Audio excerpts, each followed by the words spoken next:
Now let us consider the finite automata with output. Till now we have seen finite automatas without output. So one is DFA and other is NFA. Now let us even consider the finite automatas where they will take an input as well as they will keep on writing the output. For example, we have two kinds of machines. One is Moore machine and other is Mealy machine. So in order to discuss about Moore machine as well as Mealy machine, we are going to see the common part of them. Both of them can be represented by Q, sigma, delta, Q naught, capital delta and lambda. Okay, this is lambda and this is capital delta. Now both of them can be characterized using these values. What does Q mean is, Q is the finite set of states. If you take an example, so both are containing some states, Q0, Q1, so on like that. So Q is finite set of states and sigma is input symbol, input alphabet. So it is simply like we have seen before what is sigma, same in input alphabet. And delta is transition function. It is worth noting here, transition function is defined as Q cross sigma to Q.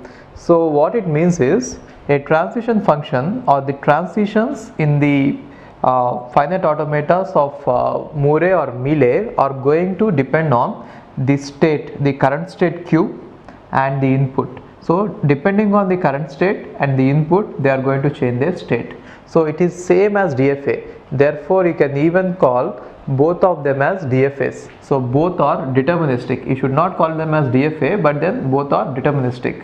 So both Moore machine and Mealy machine both are deterministic.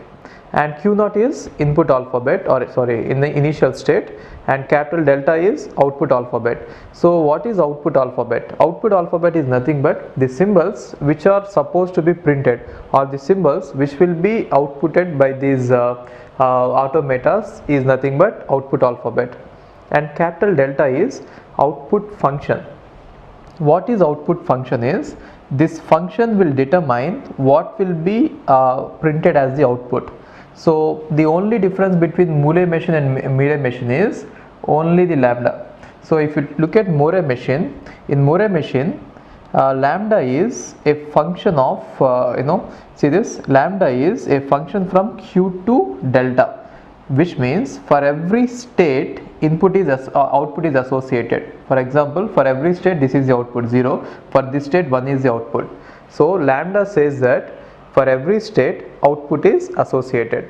So in this case, especially in this diagram, for this Q0 output associated is 1 and for this Q1 output associated is 0.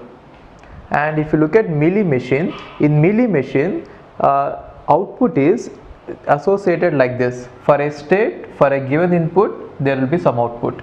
For a state, for a given input, there will be some output, which means let us say state Q0. For a state Q0, for the given input A, output is 1, which is nothing but, for state Q0, if the input is A, then output will be 1. Similarly, for a state Q0, if input is B, then output will be 0. See, for a state Q0, if input is B, output will be 0. For a state Q1, if input is B, output will be 0. For the state Q1, if input is A, output will be 1.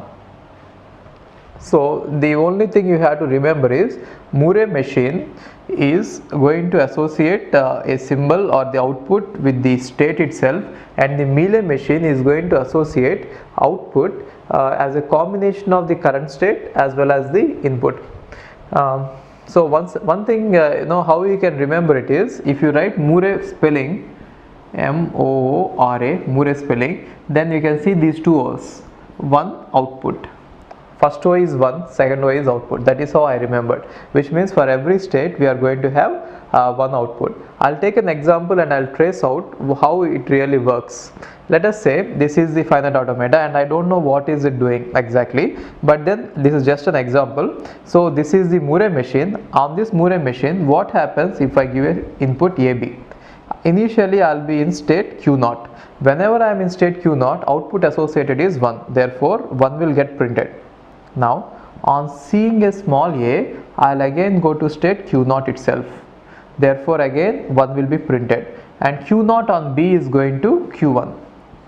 Q0 on B is going to Q1, therefore in state Q1 output associated is 0. So on seeing input AB, this particular Moore machine has printed the output 110. On seeing input AB, this particular Moore machine has printed the output 110. So you can think of it this way: if I give a string of length n as input, then the output produced will be a string of length n plus 1. If I give a string of length n as input, then the output produced will be a string of length n plus 1. This is because even without seeing anything, Q0 is going to produce something. That is the reason. Even without seeing anything, Q0 is going to produce some output. That is why after seeing inputs, again we are going to get output, and initially we are going to get one output. Therefore n plus 1 strings or n plus 1 outputs will be formed over a string of length n. Now let's trace the example of this one, Mealy machine. Let's take the same example in Mealy machine. In Mealy machine, if I have the example of, let us say, AB itself, initially I will be in Q0. Since output is not associated with the state, it will not print anything. Only upon seeing small a, Q0 on small a, Q0 on small a, it is going to print 1. Q0 on small a is going to print 1 and it is going to enter Q0. Now Q0 on small b is going to Q1 and it is going to print 0. Therefore here output is associated with the inputs. So if I give n bit input, then the output will be n bit. But in case of Moore machine, if I give n bit input, output will be n plus 1 bit. In this case, if I give n bit input, then the output will be n bit. Now let us take each one and we shall solve some problems.